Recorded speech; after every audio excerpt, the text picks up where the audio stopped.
Haven't broadcast for a couple of days, and only because I was a bit busy over the weekend creating liveries, and I still had that head cold hanging around, so I decided not the greatest idea to be broadcasting, but it's apparently gone away. I'm pretty much back to normal, which some people might say is a bad thing, but yeah, so I've jumped in this room. There's no car shows on tonight, but I wanted to jump into a room where it looked like they might be doing some car-related stuff. As you can see by the title, it's Cruising Car Meet.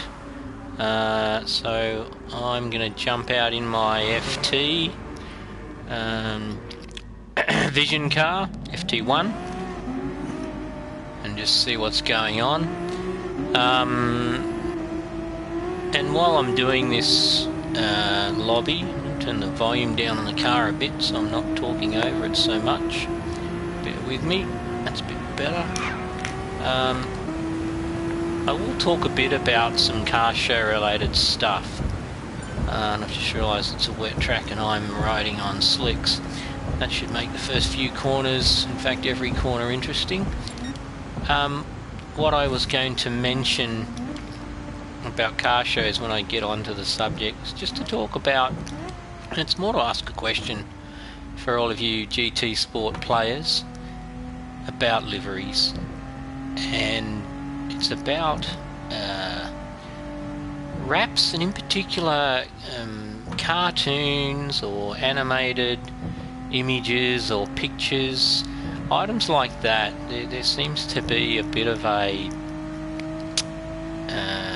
trend towards getting cartoons and anime characters and things like that and putting them on your car livery. And I don't know what people think about it. I'm going to give you my opinion, and of course it is just my opinion, but to me that stuff does not belong on a car, and I will explain why I have that opinion. The whole idea of a car is it's a mode of transport. It's not a billboard. It's not a projection system. It's not a broadcasting system. And for me, when you start putting anime characters and cartoons and comic characters and things like that, you take away the focus on the car. And in car shows in particular, you're showing the car. But it seems like it's now become the way that people are actually trying to portray either art or something that's published, and they're focusing on that article or that item or that subject. But the subject in this game and in car shows is the car. And I don't know if you've studied any cars that have this kind of graphic on it, but for me the car gets lost. It gets lost in the background. It gets lost amongst the detail of the image. And so for me, I think that it's not a good thing that people are doing this. I think the whole idea of the car show is to showcase the car. So that's why I have that view. I'm more than interested in comments, feedback. Like I said, it's my opinion, and if somebody has a different view of it, that explains why it's a good thing. And the other thing that I haven't said that I do also want to say, the car livery is really about focusing on making the shape of the car stand out, to complement it, to highlight those elements of the car. And again, the use of these graphics effectively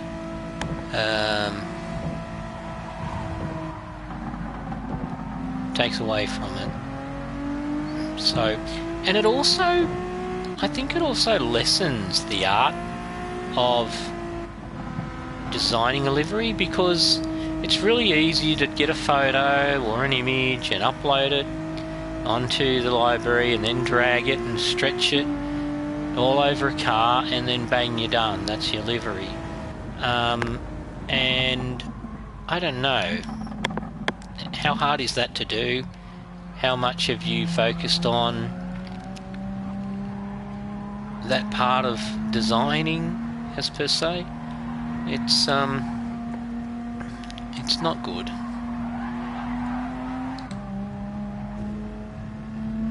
Alright, so I was going to say, this room looks a bit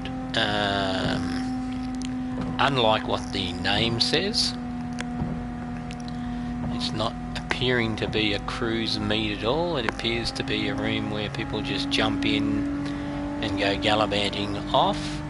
There are police, which again is not a sign of a true cruise room. A true cruise room wouldn't have police. It would have somebody who's organised, somebody who is meeting at the pits, picking categories and taking the field around in a bit of a formation.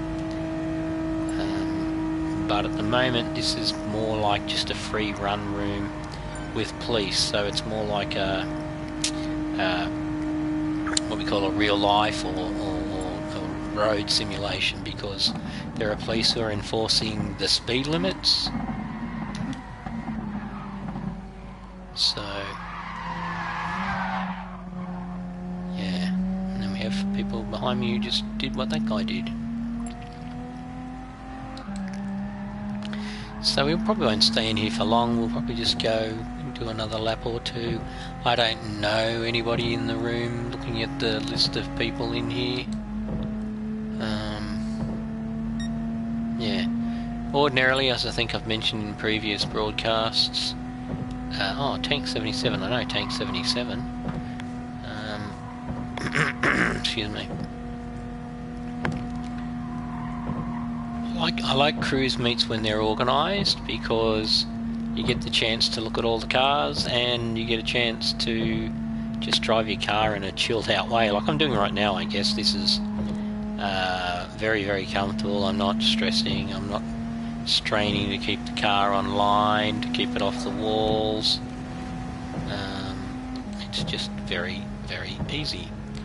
And then you can see that, you know, again, if you do exceed the speed limit, the police drivers in the room are straight onto you and slowing you down. And look, I have no problem against real life rooms. The concept is fine, it's different, it's novel, but we are on closed circuits, not open roads. It's not like there's traffic lights or pedestrians crossing the road or anything like that.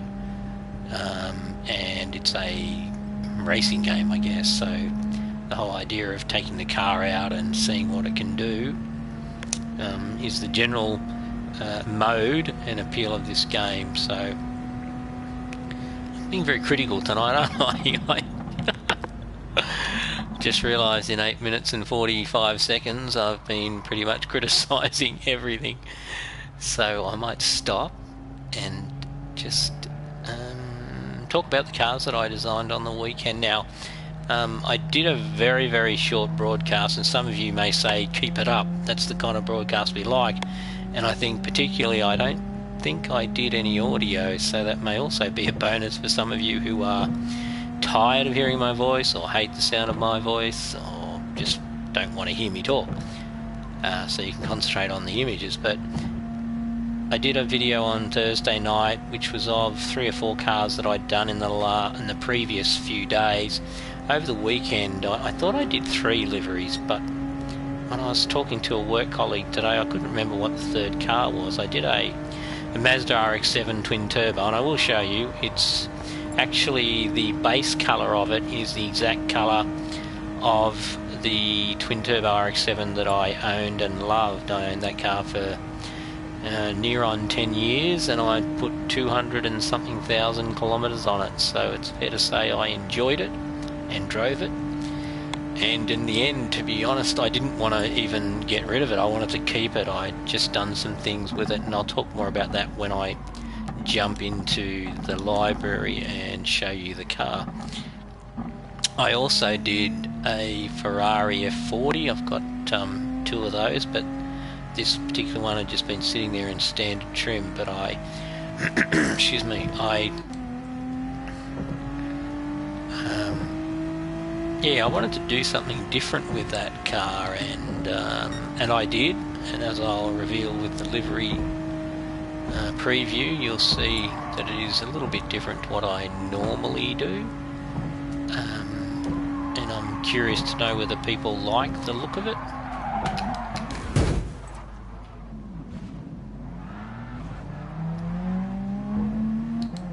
Sorry, my car understeered then, and I was offline, so I was on the marbles, obviously, because it's a racetrack. Part of the GT Sports simulation is to have the driving line clean with its optimum grip, and to have the other parts of the track. I don't know if I can slow down so you can see.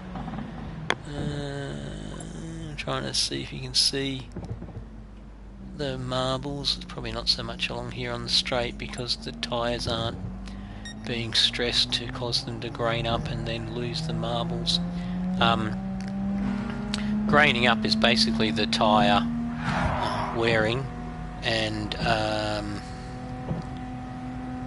it causes this, if you like, this rubber to start to detach, and then it rolls up into a ball, and I still can't see it.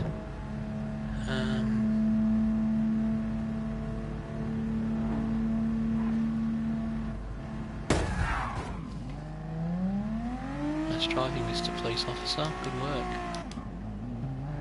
Thanks for ruining my car. Not like you couldn't see me on the right-hand side of the road, is it? Yeah. Sorry, he says. Anyway, what was I saying? I was saying something. Yeah, they grain up. Anyway, and the idea here is that they're trying to emulate, you know, racing. And if I come out, oh, there you go. You can see it back there in the headlights. Let me go back. And if you look on the road surface, see those little marks there on the ripple strips, on the white and red here. You see those black things? That's basically marbles, and you see them there on the road, right there, black stuff. But if I go over here to the racing line, they're kind of not there. So they try to emulate it. So anyway, if you get onto that section in the middle of a corner, you'll have reduced grip, so you'll understeer or you'll oversteer, and excuse me. Yeah, you can see them there. Look at that, and they're on the outside of the racing line, because the racing line was on the right. Now I'm on the racing line, you won't really see them, but if I took it wider to the right, then you would. Anyway, enough about educating you about marbles. I'm sure you already know. I wonder how the damage is looking. It's not too bad, considering I've been whacked front on. Oops, that didn't help. Don't know if I've showed this car before. It's my FT1. It's got a pretty radical livery on it. Try and park in the light here. Where's the light?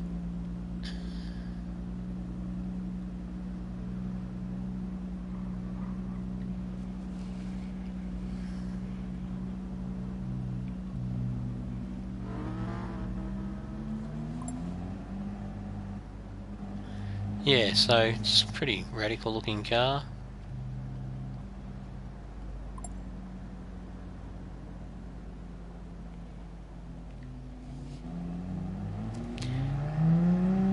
Anyway, so there's Tank. He was in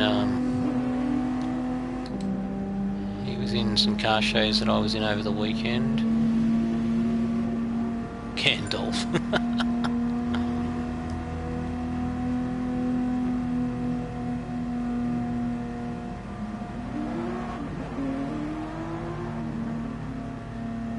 He's trying to tell me that his GTR accelerates fast. And I don't think there's many people in this game that don't have a GTR, so I think they all know how they accelerate, but that's okay, Tank's having fun. Yeah, anyway. Like I said about this type of room where it's just a free run, if you're coming in here because you want to cause trouble, for want of a better term, and you want the police to chase you, well then, okay, this is the room to come to. If you want to do a proper cruise, then not a great room because no one's organised, there's no groups, there's no parade or proper organised, structured, clustered cruise. It's just people running around on the track trying to do whatever.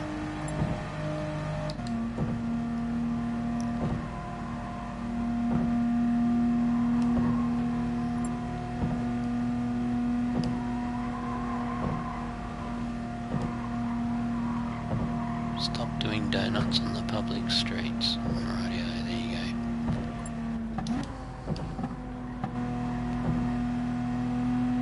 What can I tell you about this livery if you haven't seen it before? It's basically a very striking livery, however, at the core of the design is actually quite a simple thing, which is basically circles that are stretched. But it's the colour combination over the black car, or base paint, and the layering that actually makes it look effective. I can't show you the side while I'm driving, we don't have that ability. I can only show you the front bonnet and the rear end is done differently because basically it was impossible to try and do the same style. And I tend to do the rear end a bit different in most cases anyway, but you can see the front end there with the design. Oops. So I might do one more lap and then we might jump out of this room and, well, I guess I could bring out the two cars, couldn't I? And you can see them rolling, so I might do that. I'll go around and go into the pits and then come out in, I think I'll come out in the Mazda first. Before I jumped on here, I was just watching the last bits. I got up this morning, 4:30 Brisbane time here, 4:30 AM, to watch the Circuit of America's Grand Prix, their Formula 1 Grand Prix. To watch the race, I was hopeful that, I don't know, hopeful that Vettel or Leclerc would win. I guess I'm one of those people that is a little bit cynical about Lewis Hamilton's winning his 6th World Championship. Don't get me wrong, he's obviously a good driver. You know, only an idiot would say that he's in Formula 1 and he's not a good driver. But is he a great driver? I did some research myself earlier this year where I looked at Lewis's performance and his win ratio prior to joining Mercedes.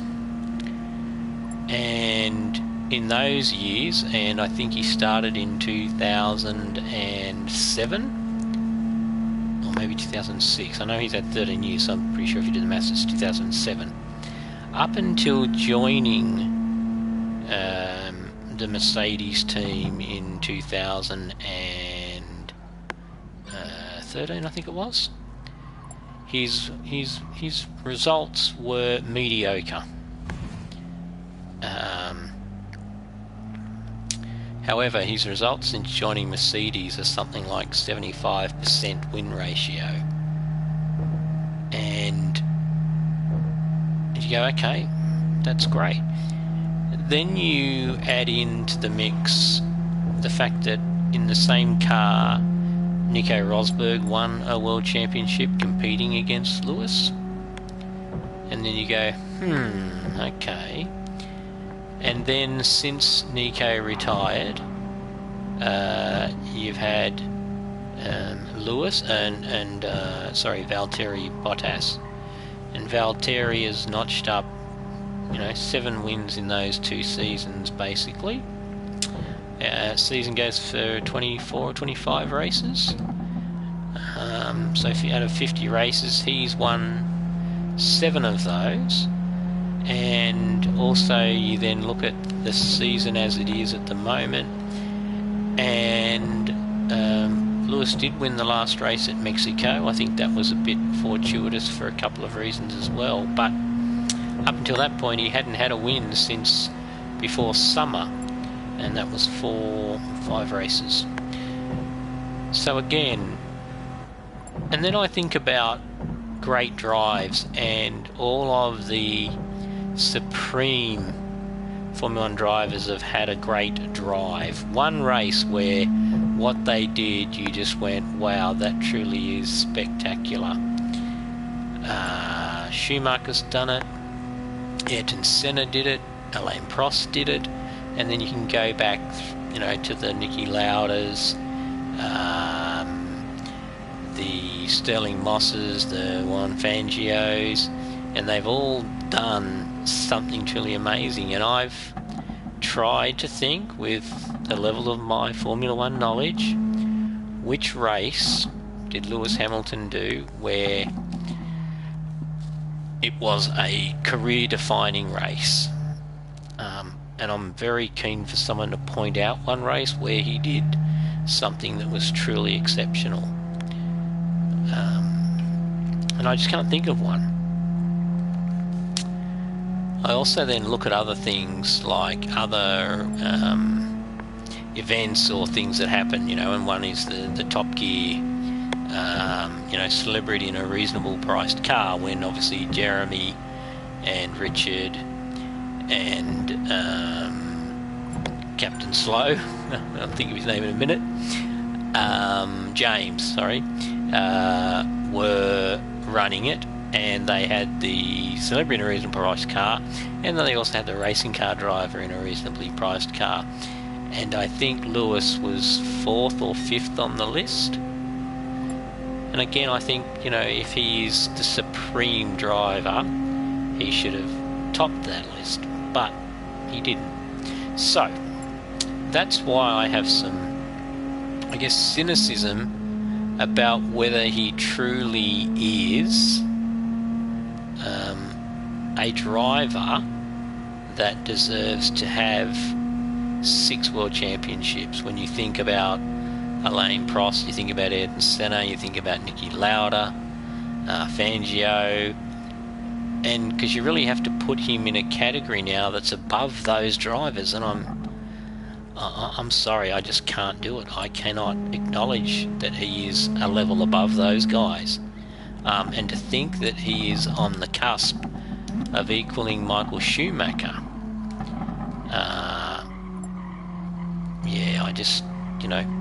I just struggle with it. So I was going to go on the pits, sorry. I'll just exit. Yeah, so congratulations, that's great. If you really want to prove your merit, maybe jump out of the Mercedes, jump into a Red Bull or a McLaren or a Renault, and start winning. Of course, it's not going to happen.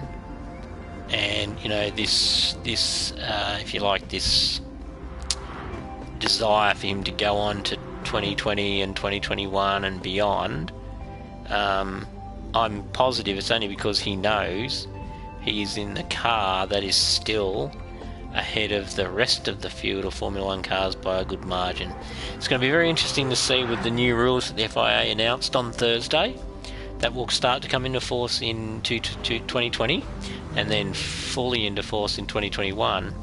It's going to be very interesting to see whether Mercedes hang on to that domination, and if they don't, will his passion remain?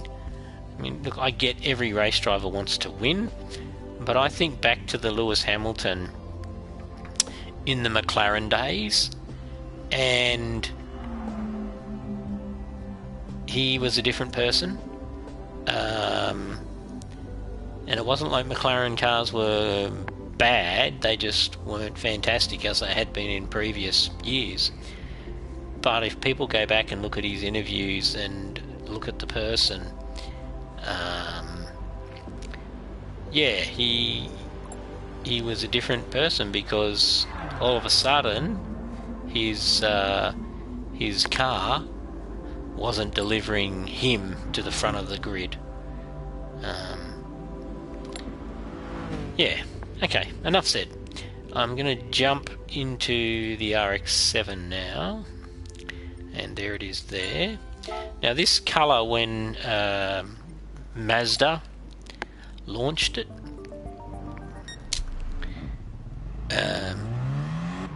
it's called Montego Blue. Now obviously I've done liveries, so it's covered a bit, but if I jump to the front, no, too much light on the headlights.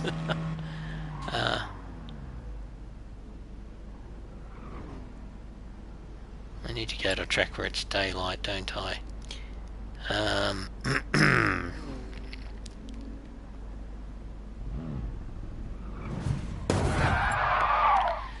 I love how people can't drive, seriously. Some people are morons, fair dinkum. Good work, Yannick. You're a good driver.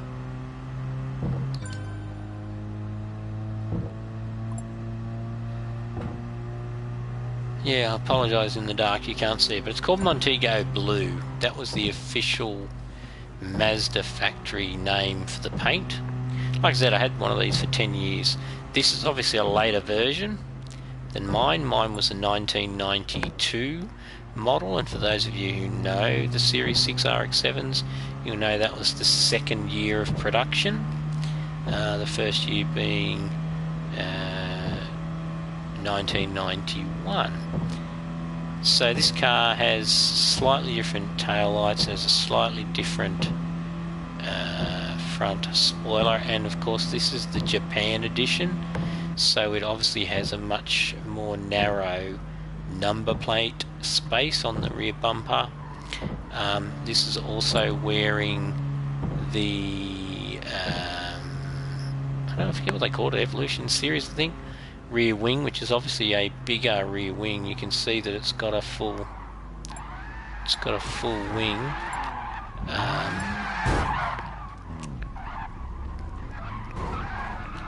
It's Omar. I don't know what he's doing, but anyway.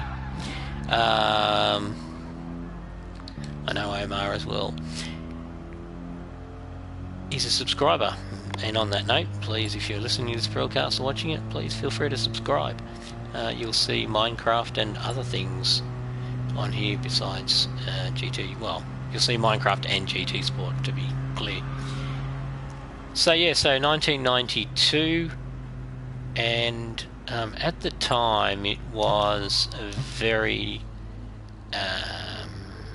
popular car.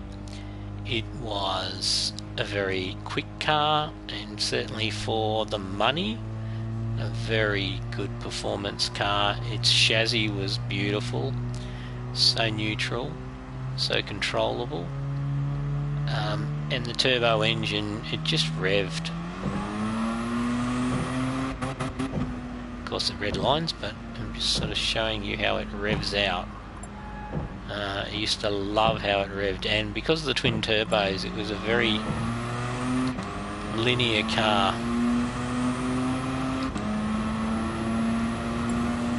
See how linear that acceleration is.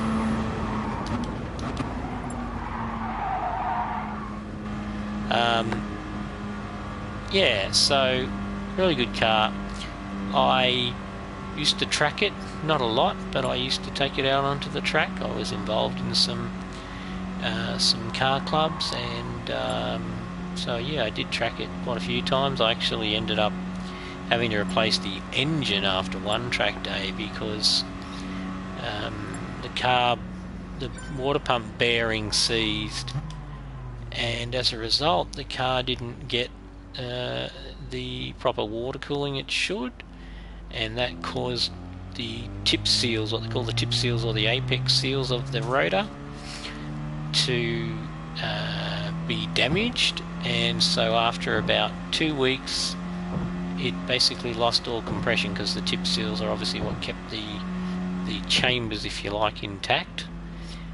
But once those tip seals are worn out, you can no longer keep the compression that allows the detonation or ignition, I should say, of the fuel with the air. Anyway, so about 12,500 Australian dollars later, back in, oh gee, what year would that have been? I think 95 or 96 roughly. It had to get a new engine and new twin turbo setup, which, as I said, cost me about $12,500, which in hindsight probably was a stupid thing to do. I probably should have just sold the car, or did something, but I loved the car, so I kept it. And yeah, so it was a great car. Anyway, to finish the story about why I didn't want to sell it when I got a new car, by that stage the car had 244,000, I think, something like that on it. So about 110,000 Ks on the second engine. And I'd spent about $7,000 on the suspension. However, I note on that whilst the Fulcrum guys did a good job of suspension, they actually dropped the car down significantly, and combined with the firmness of the suspension, it was pretty horrible to drive other than on billiard table smooth roads. Here in Brisbane there's a long bridge that takes you out to a smaller city that adjoins Brisbane called Redcliffe, and this bridge was an older bridge and the concrete on it had become corrugated, and to drive across that bridge in this car was painful. It was like, I don't know how to explain it, maybe like the Formula 1 cars today at the Circuit of Americas, but imagine that bumpiness every metre. So, get to the point. I was considering getting a new car because my wife at the time was pregnant with our daughter, and as you may know, these cars do not have a back seat. So going anywhere with my daughter Amy when she came into the world was not an option in this car. We had my wife's Lexus, which is a four-door sedan, little IS 200, which is a nice car, but it wasn't very fast. And I know you're all saying, well, you wouldn't want to drive fast with your wife and your daughter in the car with you, and yes, you're right, but what I mean is it didn't have power. And I don't know, I prefer to have cars that have power, that go okay. It doesn't mean I drive like a maniac everywhere, but the idea of it having power is you know, attractive to me or desirable to me. So I went looking and I thought to myself, well, what could I get that was similar in performance but with more practicality? And my initial decision was an R34 GTR. So I went looking, and R34 GTRs were not very common in Australia. When the first R32 came out, very limited run. When the R33s came out, pretty much halfway through that period, Nissan stopped importing them, and so the R34s were never factory imports by Nissan. So trying to find one was pretty hard. We did have a grey import market, but it wasn't prolific. Anyway, I'd been looking for a couple of months and managed to spot in a car yard a blue, don't ask me the colour of it, but it was a blue R34 N1 from memory. Yeah, that's right. And I know it was white, sorry, I apologise, it was white. I'm not a white car fan. but it did look alright. So I went into the dealership one day, had a look at it, and I'd never been inside a Nissan GTR before. I mean, I'd actually looked at an R32 probably 6 or 7 years beforehand, no, longer than that, probably about 2 years before I got the RX-7. It was actually an R32 that apparently had been owned by Jim Richards, who's a fairly famous New Zealand-born race car driver who Australia has adopted, and who I've met, who's a lovely chap. And apparently it was one of his cars during his time driving the factory Nissan GTRs in the Australian Touring Car Championship, and it had apparently been modified and apparently was very quick. And I looked at that, and when I tried to get insurance, because I was only 21 or 22 at the time, the cost of the insurance basically meant that in 3 or 4 years I would have bought the car again. So that kind of killed the idea of me buying that car. I wind the clock forward some 10 to 12 years, and I'm looking at this GTR, and I'm thinking to myself, it's pretty basic inside, and the cost of it wasn't cheap. It was over 100,000. And I was a little bit underwhelmed. The combination of the being white car and the interior looking, I don't know, lacking in, I guess, class, or lacking in features or wow factor, whatever the term is you want to use.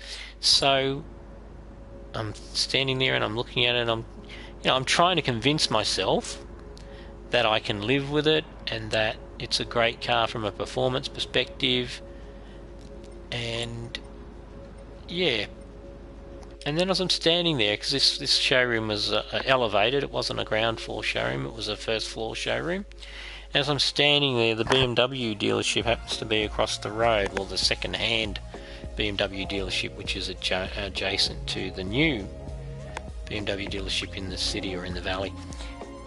And I spy this really different coloured vehicle sitting in their car yard, and I'm like, what is that? So I walk across the road, get closer and get closer, and as I do, I realise it's a BMW M3, the E46 model, for those of you who know the model series of BMWs. And you'll be able to see the car better now because we've got daylight. Boy, oh boy. And I'm thinking, wow, that's a very rare colour. And I actually liked it. It was a blue. They call it Laguna Seca blue. For those of you who aren't familiar with BMW M cars, what they generally do is they generally name the colour schemes or the paint colours after racetracks. So in this case it was Laguna Seca blue. I don't know why they chose Laguna Seca, but that was the colour. And if you can imagine, not a fluoro blue, I used to talk of it like a bubblegum blue, if that makes any sense. Not too dissimilar to the blue text actually, but a bit more, what's the word I'll use? A bit more, I don't know, dull, I guess, or less iridescent, whichever the term is you should use. But it looks spectacular, and what they've done is they've done the full, what they call the Napa leather, which is like the higher end leather interior, and in the M cars that extended onto the doors and the dash. And what they'd done is they'd done it in a matching colour to the exterior paint, and then the trim was finished off in the piano gloss black, which everybody would know if you've ever seen in a BMW. You're going to see a piano gloss finish, because probably 80% of them come in that finish, or have in the last 12 or so years anyway. And it looked spectacular. It just really did. And so I asked a bit about it, and the price was a bit more expensive. They had 130,000 on it. But for me at the time, it wasn't really about the upfront cost. It was about the lease payments. What were they a month? Because I always had a car allowance with my role, so it was a case of figuring out how much per month would it cost me. Anyway, the chap there was a lovely chap. His name was Edwin, and Edwin Tomei to be exact from memory. And shout out to Edwin if he's ever watching this broadcast. And he came back to me with a figure, I think a day or two later, and I initially thought, oh yeah, no, that's a bit high for me. I could afford it, yes, but was I comfortable spending that amount of money and that percentage of my income on the car? And initially I wasn't, so I did the right thing, and I went back to Edwin, thanked him very much for his effort, but basically said, no, that's too expensive for me, and thought that was that. Anyway, I think 3 or 4 days later, he came back to me and said, listen, I've had a talk to the boss, da-da-da-da-da, and we could actually get you into this car for this. And I'm like, oh, that's interesting. So I then started on the most major obstacle of all, my wife. Well, she's my ex-wife now, but my wife at the time. And proceeded to explain that, the car I'm driving is older, it's starting to cost money to maintain, and it doesn't have a back seat, and with her expecting our first child in the next, I think it was 4 or 5 months, good idea for me to get a car that had a proper back seat.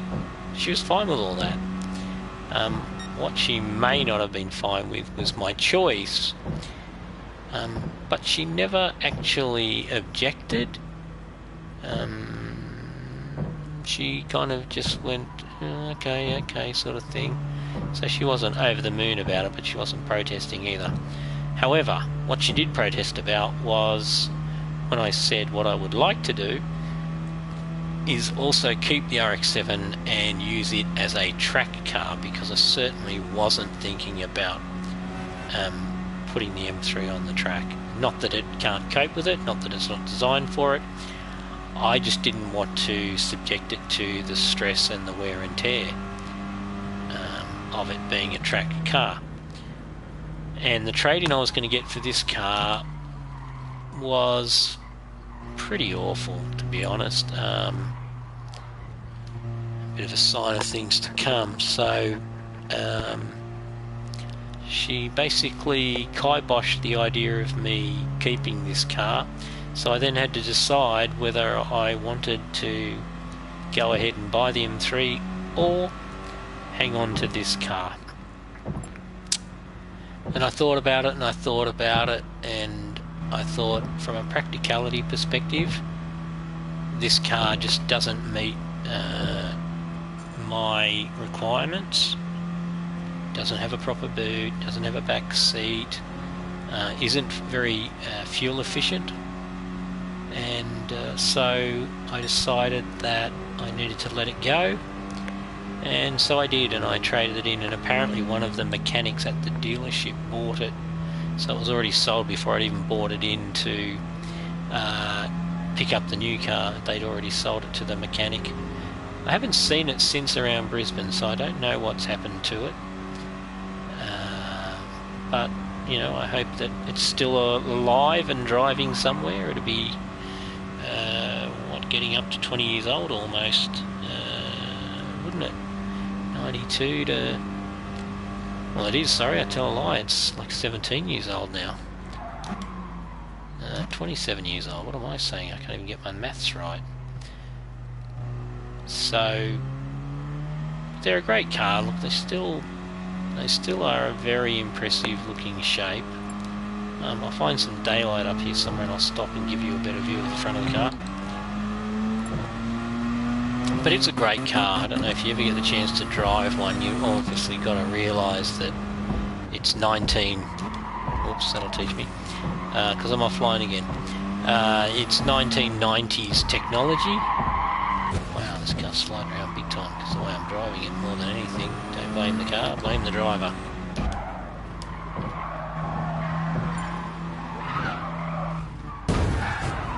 Oh, I love these people that try to drift and can't, and all they do is get in the way and damage your car.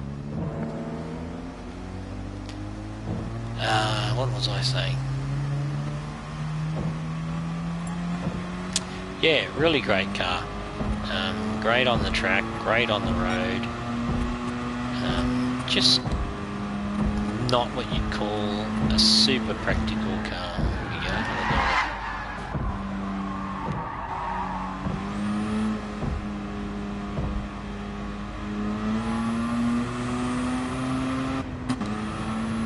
But it goes well enough. I mean, this is obviously powered up.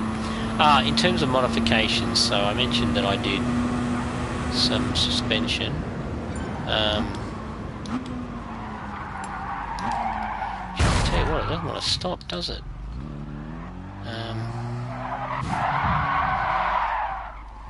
What was that about? Turkey?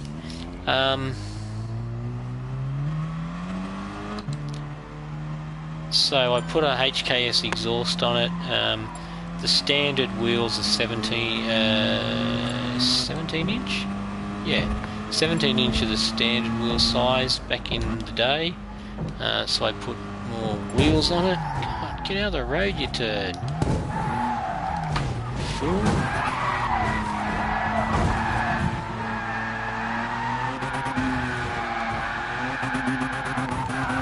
Would be good if I could turn my car around. Yep, there we go.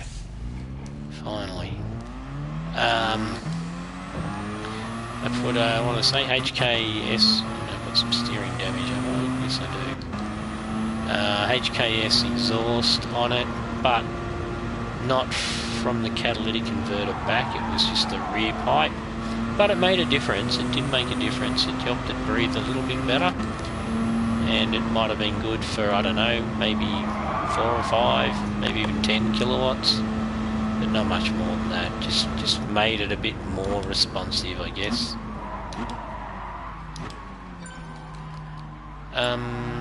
Put the wheels on it, and that was it. I didn't modify anything else. I thought about it. I had a friend that had one, and he did a fair amount of modification to his. He took out the twin turbo, put in a bigger single turbo.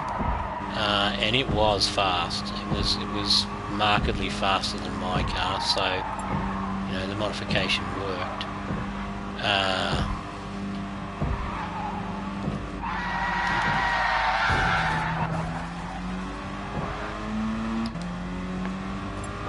don't know what these people are doing really. You see a car come up behind them and they decide, watch this, I'm going to drift right in front of you. I wonder how many times a drifter has been cleaned up by a normal driver who is just driving along, and then they think, oh, watch this mate, I'll show you how to drift, and they get cleaned up. So yep, so that's the story of the RX-7. Certainly recommend if you get a chance to drive one, even though they are now an aged vehicle, and performance wise they're certainly not anywhere near today's performance cars. Like this car was, I think, 0 to 100 in about 6.1 or 6.2 seconds. And these days, pretty much every hot hatch will beat that, and you know, a hot hatch that's $20,000, $30,000, and these cars were just on 100,000. So, it gives you an idea of where they sit performance-wise these days. Certainly my current BMW, which is a, you know, for all intents and purposes, it's a standard BMW. Even it would flog this car in top speed and off the line. I don't know. I'd be interested to see what a lap time comparison would be, to be honest, because these cars were good around a track. They really were. But in terms of actual performance, straight line performance, yeah, it's, you know, it's 17 years behind, if you like. So I might try and do a hot lap. There's cops around. I've got to change views, if you'll forgive me. I'm still suspect about the... Yeah, see, I had to brake pretty early then, because I'm just wary of the brake performance.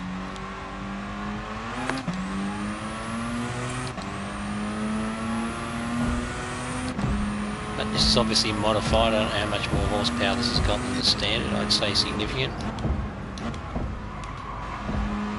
It's probably... I'm guessing this is probably 400 and something horsepower. I think the original car was just around 300. Well, you might say, well, that's not much, but this is a rotary engine which I think in total capacity was just under 2 litres with turbocharging, yes.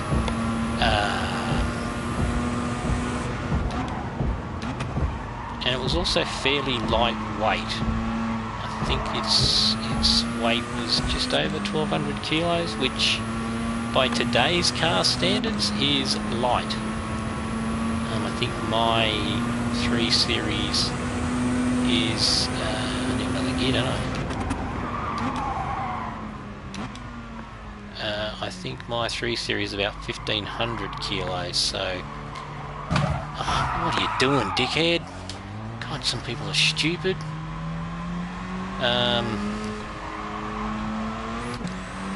Yeah, so from a performance perspective, fairly lightweight, so hence it was, in the day, a fairly quick car. You could keep up with M3s, that's for sure. I did a couple of runs with M3s and you definitely could keep up with them. And, you know, straight line drag. As you can see, this is... yeah, I thought I'm drifting the wall, sorry, should have backed off a bit.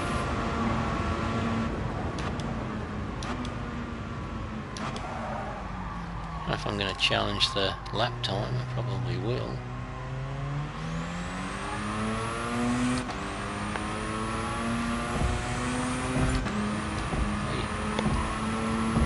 Avoid the police, as they say.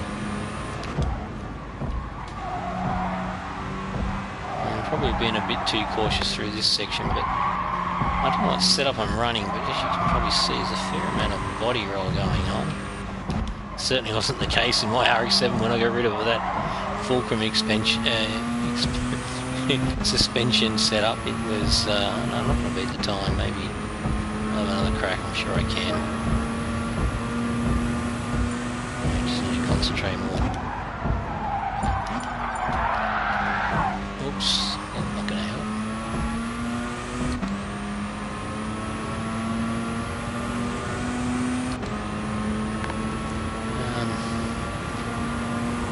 Going alright, modified obviously. The fastest I ever drove it was 246 k's an hour, I think it was. Here we go, only drifters again. Yeah, 246. We'd been down to the snow because I was a bit of a snowboarder in the day, and I had my Formula 1 jacket down there in the snow, a Williams BMW Formula 1 jacket, funnily enough. And I left it at the lodge, the ski lodge.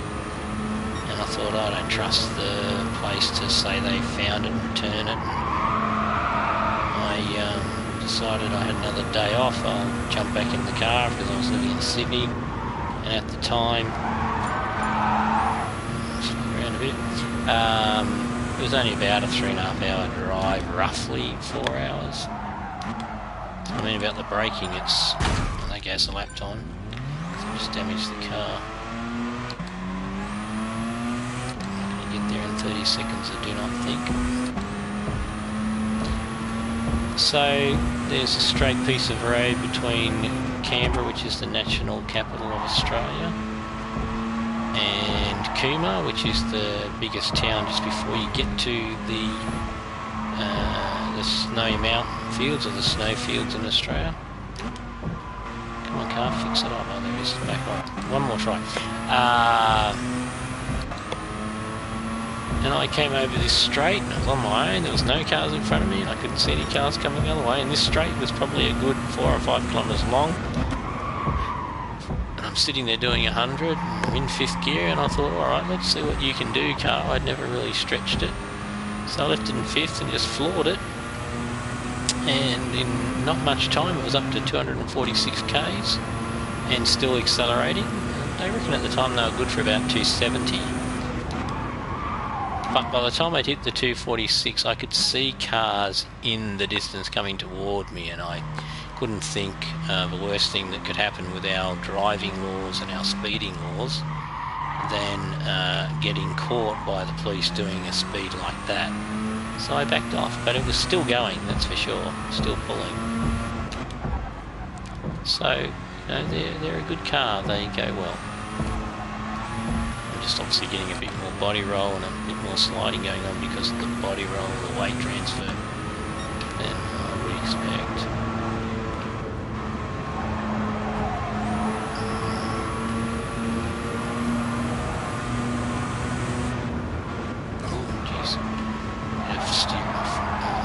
Lift off steering then.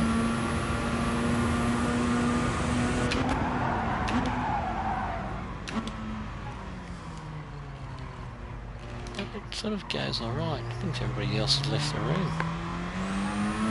With that are all spectating. I suspect everybody else has left the room. Must have been something I said.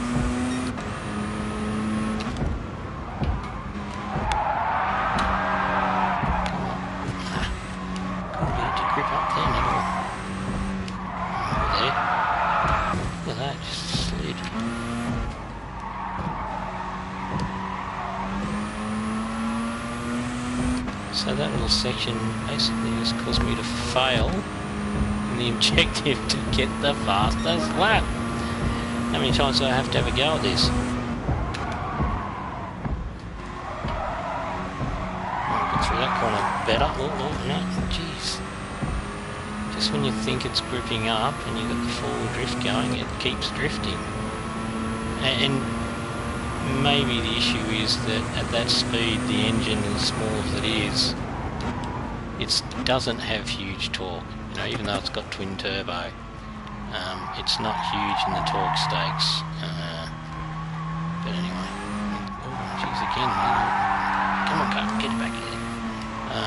I'm not running a drift setup, I can tell you that. It's just the car drifting. Yeah. So I'm just finding I've really got to slow right down and tip it right in and not go full throttle, even if I'm at the apex, because it will either slide or forward drift out. And as you'll see up here, I'm just backing off a bit now. See that lift off steer then? I'll do it up here again as well. If I lift off coming up, see it just turns in a bit on its own because of where the body weight is, and then I do that and it slows me down.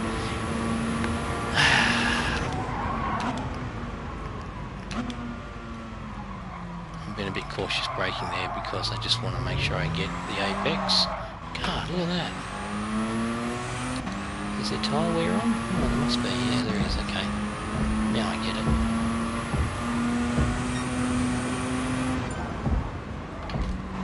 So I'm just going to be a bit more progressive with the throttle through here to try and avoid the... I mean, it might be slower, but I'm still drifting out there. Can't get over that.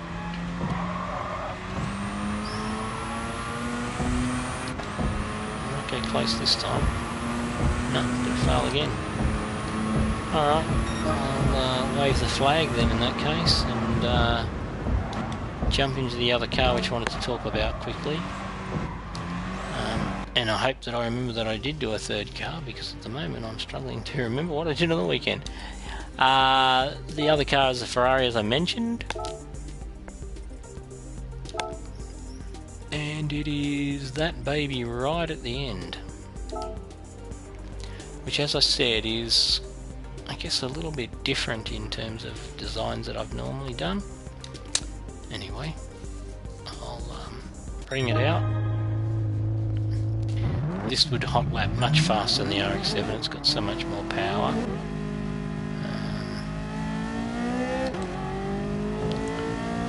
47, he's in the room. Another person I know. Hello.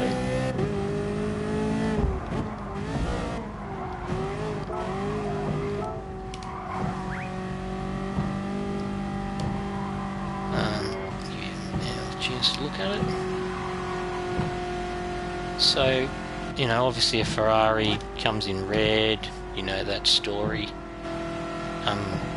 But I thought, what can I do to mix up the colouring? So there you see a version of the Italian green dominating.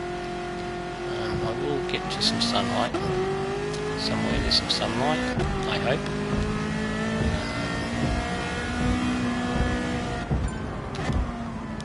From memory, I don't know what the setup is I've got on this either. Traction control. No, it's not on. That's good. Must have at least done something to it.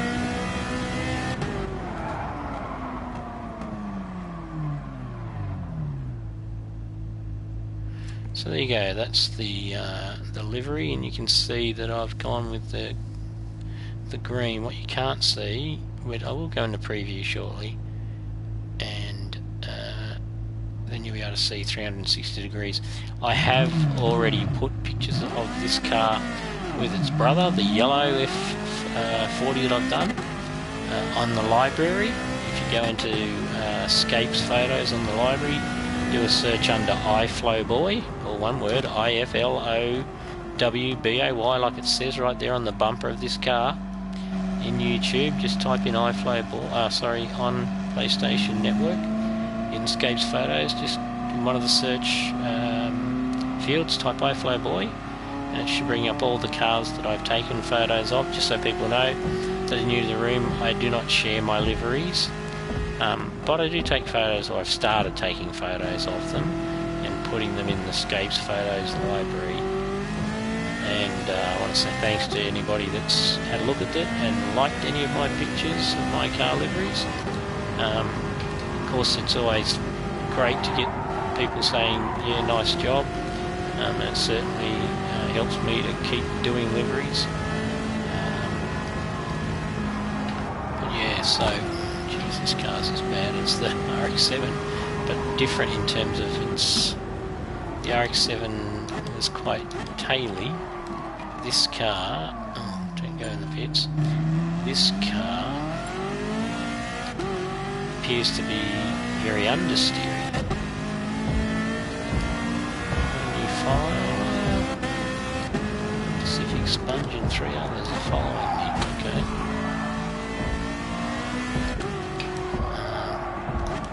There you go, those guys are probably following me based on the photos in Photoscapes.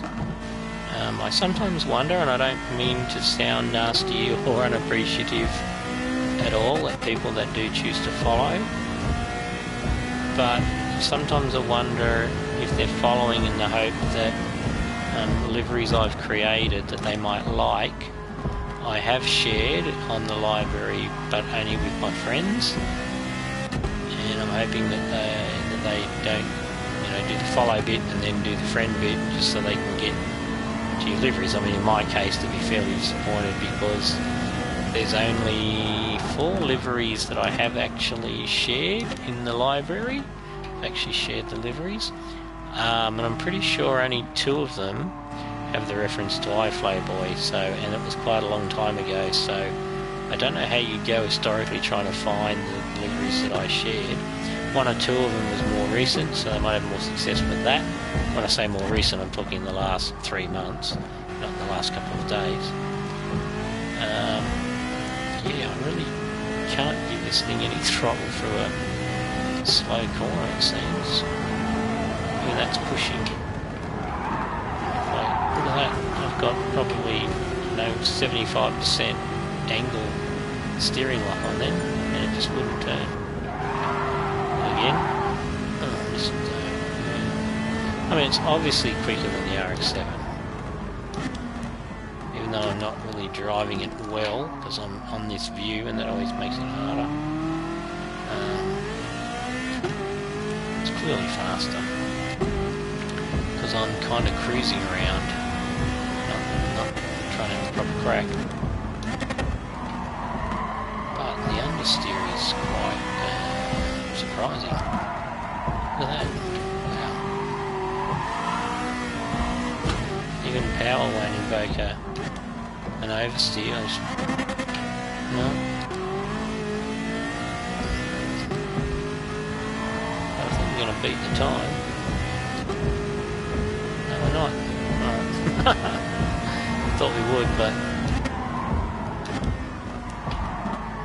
See, I'm trail braking halfway through that corner and not getting anywhere near the apex.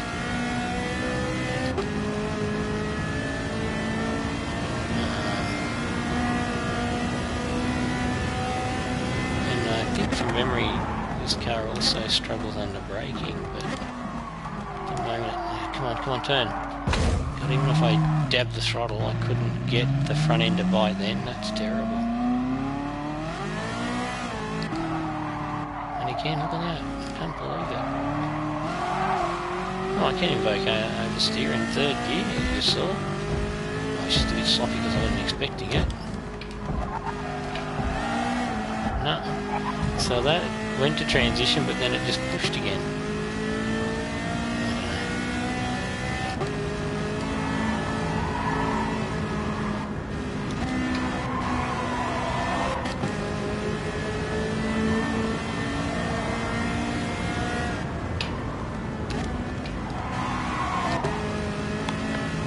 Just to be safe.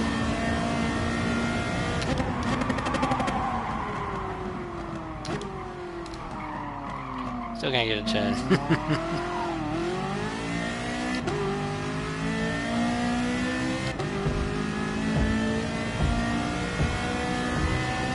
470's beating the time whatever car he's in.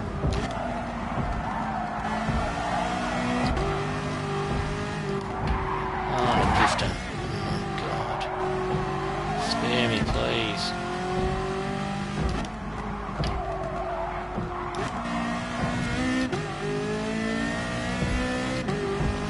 McLaren up in front of me. Oh no, oh no, it was a F40. Oh, an F50. An F50.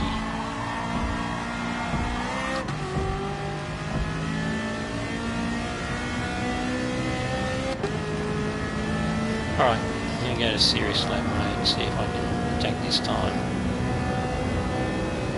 Isn't it amazing how much quieter it is inside the car? Alright, we're going to pull it up. Yay, that should save us at least 3 seconds. Oh, it's still understeering.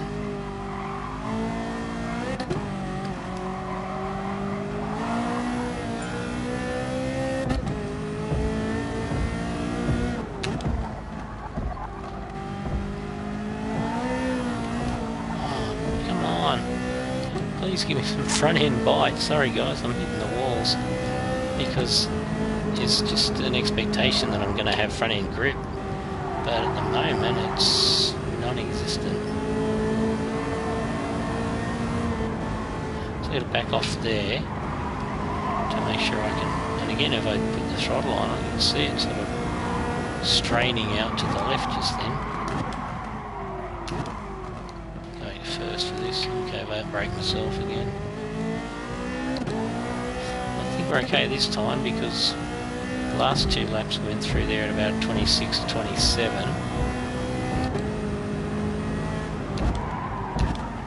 Oh, don't do this. No, thank you. I had visions of myself going in the wall again.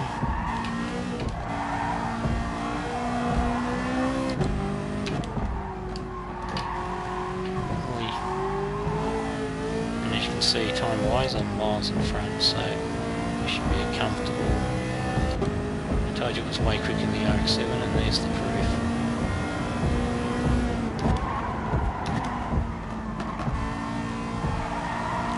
Only about half throttle there because I'm just worried mid-corner it's just going to understeer across under full throttle. It's not a normal characteristic to have a mid-engine Ferrari push this much. So I don't know what setup I've got on it, but it probably can be dramatically improved.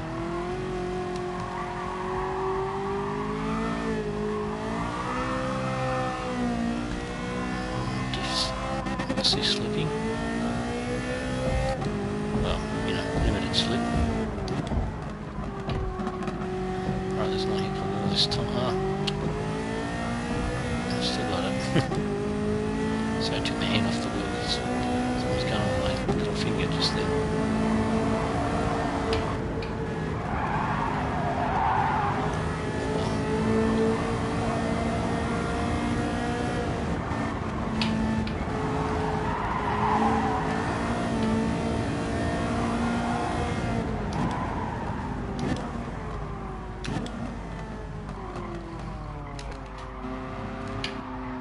Drifter, what a surprise.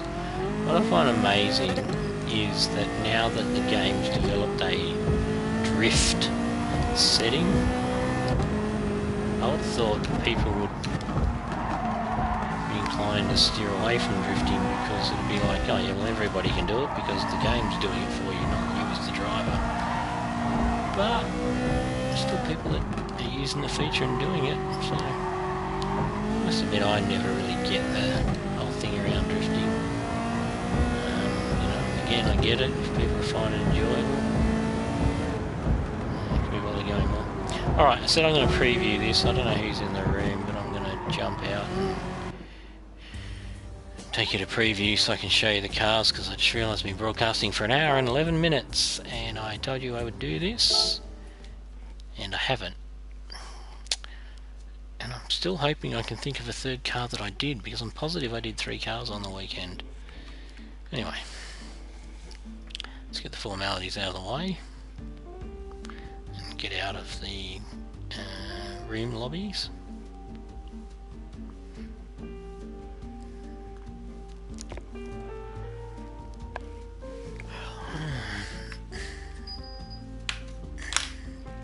Okay,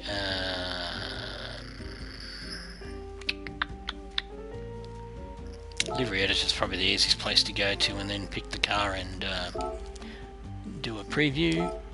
So that's the Ferrari. We may as well knock that one over first. There's the yellow sister Ferrari.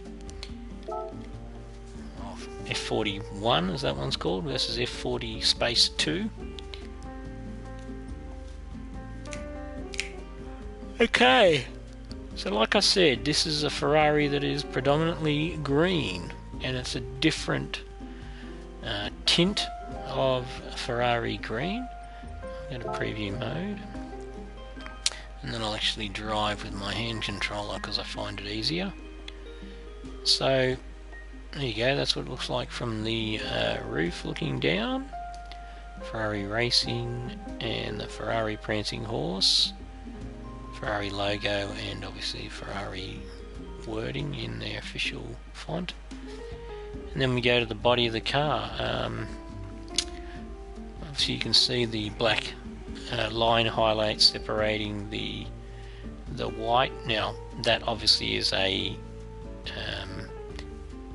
connection line right around the car. Obviously this car has a pop-up bonnet, you can see there. And that whole rear piece lifts up as well, so hence the join line, if I can call it that, going along the side of the Ferrari. So yeah, I did the white stripe and then the black stripe. Again, tricky getting that air duct right, but hopefully it's a credible job. The prancing horse on the mirrors, again, I like doing the mirrors. This is probably the most basic one, albeit that's actually 2 horse liveries there overlapping. Front end, yep.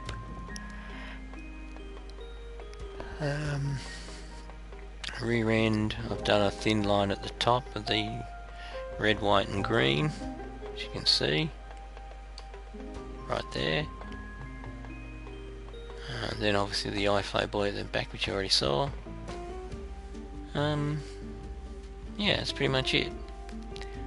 I finally decided on going with the red wheels. I initially was thinking white wheels, and it looked okay. Then I went to the green wheels and they looked okay, and then I went to the red wheels and went, yeah, I think that's probably the safer bet. So that's why I've got those red rims tucked in there. Yeah, that's the Ferrari. Okay. The other vehicle was the RX-7. That much I can remember. And there it is.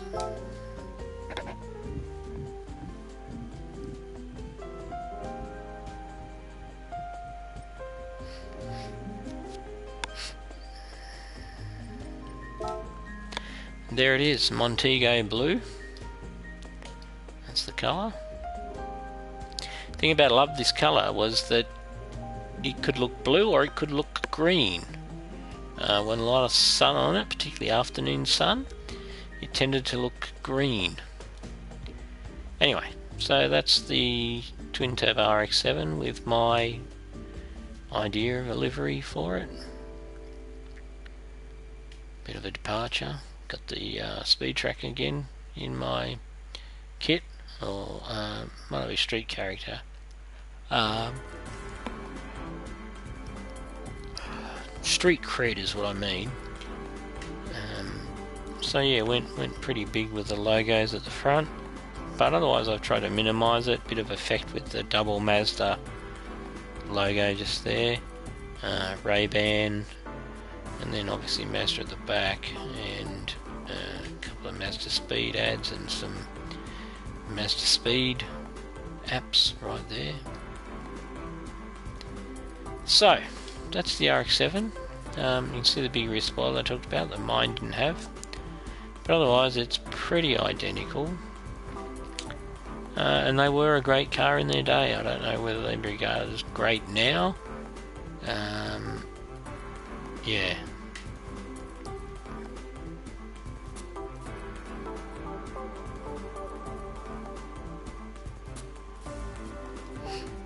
Righto.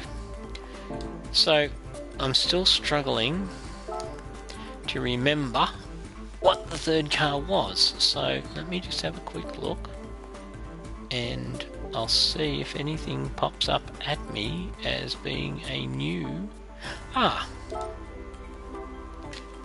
think this one I might be thinking of. Not that I did at the same time, but...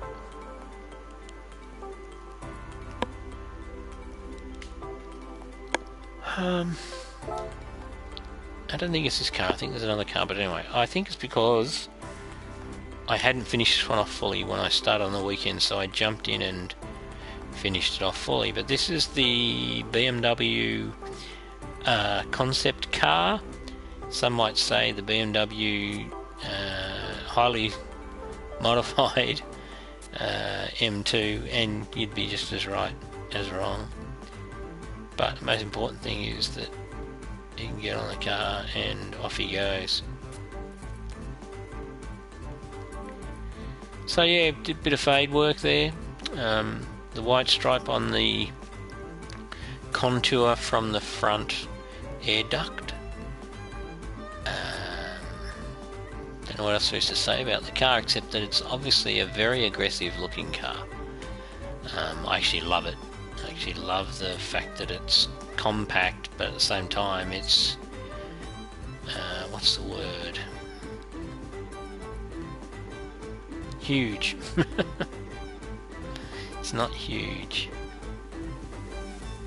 but anyway, that's the M2. I call it the M2 on steroids because it's basically the same shape as the M2, and Rizzoli's, what's his name? Anyway, it's yeah, I like it. I love this car. I think it's, as of all the VGT cars, it's the one I love the most. No. Alright, so I'm pretty sure that was it. I'm pretty sure that's the only thing that I need to show you. If I do think of something that I haven't done, I will endeavour to put it up before the sun comes up tomorrow. But we'll see. Alright, exit. I'm just going to look in the garage again.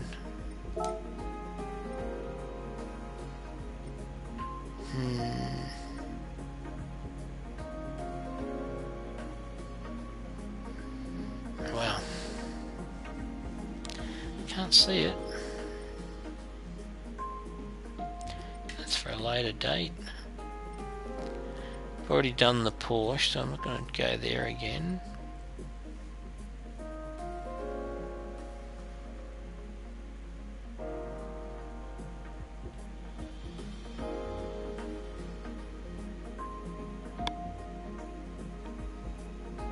Alright, in the absence of being able to find it, I will end this broadcast now at 1 hour and 20 minutes. Oh, wait a minute, you can see what car I'm going to get. Out of those four, I'd like the Ferrari. But I'm going to get a rubbish Japanese car again. Dear PlayStation / Gran Turismo / Polyphony, stop giving us rubbish gift cards, please. Nothing at all I want to do with that car except Bennett. So, official transport amounts, yeah, that's great. Like I said, I'm going to end the broadcast. Thank you very much for listening. Hope you found it interesting. Please subscribe. Please leave comments. Please let me know what things you'd like to see, and I'll endeavour to do them. And with that, I will sign out. This is Iflowboy saying adios amigos and stay beautiful. Cheers.